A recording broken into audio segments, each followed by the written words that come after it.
안녕하십니까, 박사입니다. 열흘 전 우크라이나에서 가까운 폴란드 도모스타바에서 열렸던 볼린 대학살 기념비 개막식 행사입니다. 제2차 세계대전 중 우크라이나 반데라 주재자들이 폴란드인 10만 명을 학살한 사건을 기억하자는 이벤트였습니다. 반데라주의의 만행을 생생하게 조각한 기념비는 키예프의 눈치를 보던 집권층의 태도로 인해 제자리를 찾지 못하다가 결국은 도모스타바에 들어섰습니다. 그동안 키예프 정권을 지지했던 폴란드 정권은 오랫동안 볼린 대학살을 묻어왔습니다. 기념비 개막식 날 폴란드 정부와 미디어들은 침묵을 지켰지만 행사는 굉장히 큰 규모로 열렸습니다. 그러나 우크라이나와의 관계가 껄끄러워질까 우려했던 폴란드 정부도 이제는 태도가 달라지고 있습니다. 기념비 제막과 반우크라이나 정서의 분출을 굳이 막지는 않았습니다. 그런데 폴란드 정부가 이제는 볼린 대학살을 들고 나오기 시작했습니다. 부아디슈아 코시냑 가미시 폴란드 국방장관은 키예프와 바르샤바가 볼린 대학살 사건에 대한 의견 차이를 해결할 때까지 우크라이나가 유럽연합에 가입하는 것을 허용해서는 안 된다고 밝혔습니다. 볼린 학살 문제는 바르샤바가 러우전에서 키예프를 지원했음에도 불구하고 오랫동안 우크라이나 폴란드 관계 쟁점이었습니다. 1943년과 1944년에 제3제국에 협력한 우크라이나 반란군 UPA에 의해 볼린과 갈리시아 지역에서는 4만 명에서 10만 명의 폴란드인들이 살해된 것으로 추정되고 있습니다. 폴란드 의회는 2016년 볼린 사건을 대량 학살로 선언했습니다. 그러나 2023년 안제이 두다와 젤렌스키는 볼린 학살 물타기를 시도했습니다. 두다와 젤렌스키는 볼린 희생자를 기리는 행사에 참석했습니다. 그러나 젤렌스키는 볼린을 대학살로 부르기를 꺼려했습니다.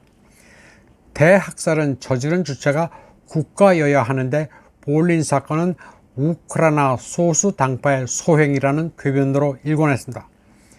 이런 가운데 우크라이나 난민에 대한 폴란드인들의 동정 여론도 식어가고 있습니다. 폴란드 정부는 올가을 우크라이나 난민들이 대규모로 유입되기 시작할까 우려하고 있습니다. 유럽연합 국가 가운데 폴란드는 독일에 이어 두 번째로 많은 우크라이나 난민들을 수용하고 있습니다.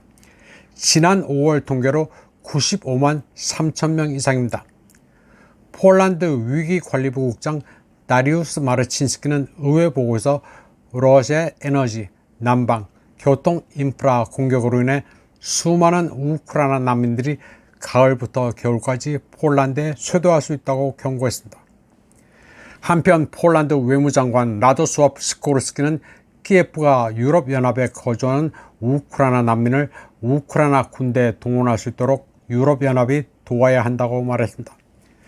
그는 현재 유럽 국가에는 수십만 명의 잠재적 병역 자원이 있다면서 유럽연합은 그들이 자발적으로 귀국하도록 체류 조건을 만들 수 있다고 말했습니다. 전문가들은 지금까지 브라셀이 난민 추방을 위해 가혹한 조치를 취하지 않았지만 앞으로 이 문제에 대한 유럽연합의 정책은 상황에 따라 바뀔 수 있다고 시작했습니다.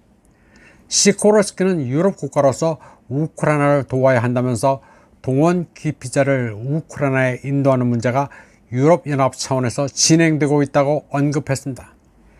유럽 이사회에 따르면 유럽연합 내는 420만 명이 머무르며 보조금, 사회보장, 의료 서비스를 이용하고 있습니다. 우크라이나 난민을 위한 임시보호제도는 2026년 3월까지 유효합니다. 그런데 난민을 소환해야 한다는 요청은 바르샤바뿐만 아니라 키예프에서도 들리고 있습니다. 올해 초 젤렌스키는 난민들이 귀국해야 한다고 주장했습니다. 그리고 그의 고문 세르게이 레셴코는 타게스 안자이거와의 인터뷰에서 수용국이 난민 지원을 중단해야 한다고 말했습니다. 키예프는 또 해외에 있는 군인 연령 남성에 대한 영사 서비스 제공도 중단했습니다. 이번 방송은 여기까지 하겠습니다. 시청해주신 여러분 감사합니다.